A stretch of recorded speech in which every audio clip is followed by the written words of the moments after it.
Hello बच्चों, स्वागत है आपका हमारे YouTube channel golden classes Rampur में। तो आज इस वीडियो में हम पढ़ने वाले हैं क्लास 10 के मैथ के प्रश्नावली 3.6 का क्वेश्चन नंबर 2। तो इस वीडियो में हम क्वेश्चन नंबर 2 का पहला क्वेश्चन पढ़ेंगे। तो चलिए शुरू करते हैं। क्वेश्चन नंबर 2 का पहला क्वेश्चन है कि ऋतु धारा के अनुकूल 2 घंटों में 20 किलोमीटर तैर सकती है और धारा के प्रतिकूल 2 घंटों में 4 किलोमीटर तैर सकती है।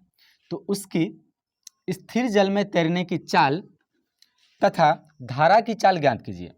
तो यहाँ पर हमें दो स्थिति पूछा जा रहा है, एक ऋतु की चाल, ठीक है, और एक धारा की चाल। ये दोनों हमें पता करना है। और आपको पता है कि इस टाइप के क्वेश्चन में हम क्या करते हैं, जो चीज़ हमें पता करना हो उसे हम एक्स और वाई के रूप में मान लेते हैं। तो हम क्या लिखेंगे यहाँ पर कि माना कि स्थिर जल में ऋतु की तैरने की चाल, इसे हम x किलोमीटर प्रति घंटा के रूप में मान लेते हैं। फिर से यहाँ पर हम लिखेंगे कि धारा की चाल। अब धारा के चाल को हम y किलोमीटर प्रति घंटा के रूप में मान लेते हैं, ठीक है। आप यहाँ से एक मैटर को समझिए कि जब यदि किसी नदी में, जैसे मानिए कि ये नदी है, अब नदी का धारा इस दिशा में बह रही है और जब हम कभी इसके धारा के दिशा में ही तैरेंगे तो इसका अर्थ क्या है कि जो यहाँ पर हमारा स्पीड होगा और धारा का स्पीड होगा, दोनों स्पीड जुट जाएगा, जिसके कारण जब हम धारा की दिशा में तैरेंगे हमारा स्पीड ज़्यादा होगा, ठीक है। और जब हम धारा के विपरीत दिशा में तैरेंगे तो हमारा स्पीड कम होगा। कारण इसका क्या है कि हमारे जो स्पीड है उसमें से धारा का स्पीड माइनस हो जाएगा, धारा हमें बढ़ने से रोकेगी, इसलिए हमें विपरीत दिशा में तैरने में बहुत ज़्यादा समय लगेगा, ठीक है। वही मैटर यहाँ भी है कि ऋतु जब धारा की दिशा में तैरती है तो 2 घंटा में 20 किलोमीटर तैर पाती है, और लेकिन जब वो धारा के प्रतिकूल चलती है, यानी कि विपरीत दिशा में चलती है, तब वो 2 घंटा में मात्र 4 किलोमीटर ही तैर पाती है। तो यहाँ पर हम लिखेंगे प्रश्न से जब भी कभी हम दूरी निकालते हैं तो उसके लिए क्या करते हैं कि चाल गुना समय, इसके बराबर सूत्र होता है क्या,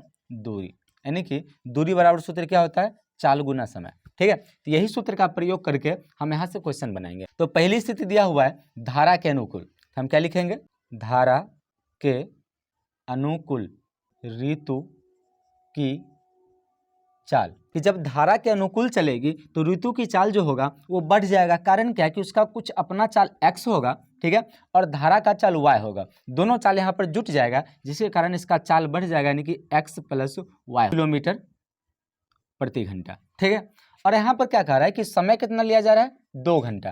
क्या लिखेंगे हम, समय जो क्या है 2 घंटा, और दूरी कितना तय हो रहा है, तो दूरी तय हो रहा है 20 किलोमीटर, ठीक है। तो इस सूत्र के अनुसार क्या हो जाएगा, x + y इंटू समय, समय क्या है 2, तो क्या हो जाएगा 2 = 20, ठीक है। अब इस 2 को हम आगे भेज सकते हैं तो क्या हो जाएगा, ये x + y = 20/2, क्योंकि गुना में है, आगे जाने पर भाग में होगा, काटने पर 10 हो गया।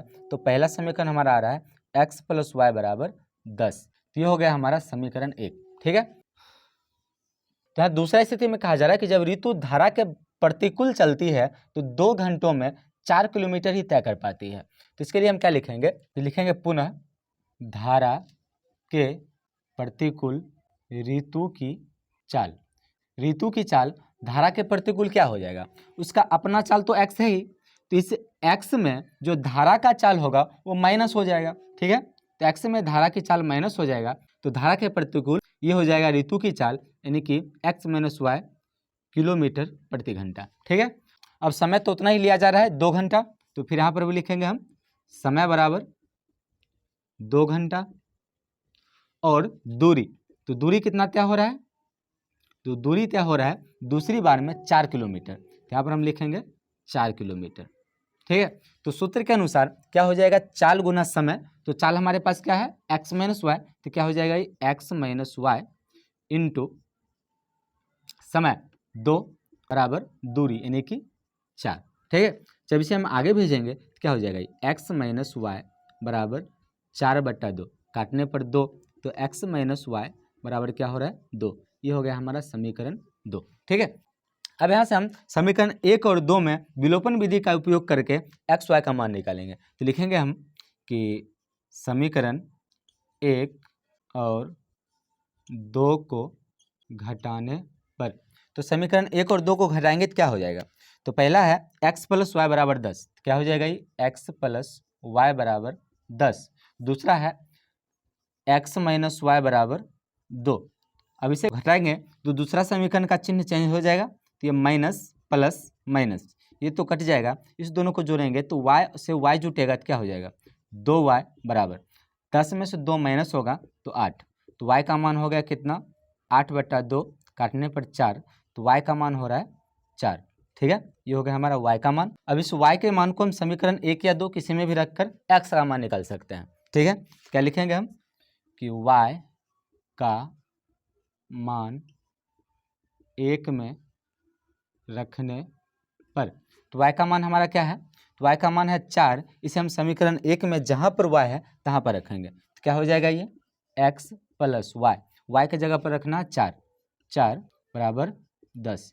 4 को जब हम आगे भेजेंगे क्या हो जाएगा x बराबर 10 माइनस 4, तो x का मान क्या हो रहा है 6, तो ये हो रहा है हमारा x का मान।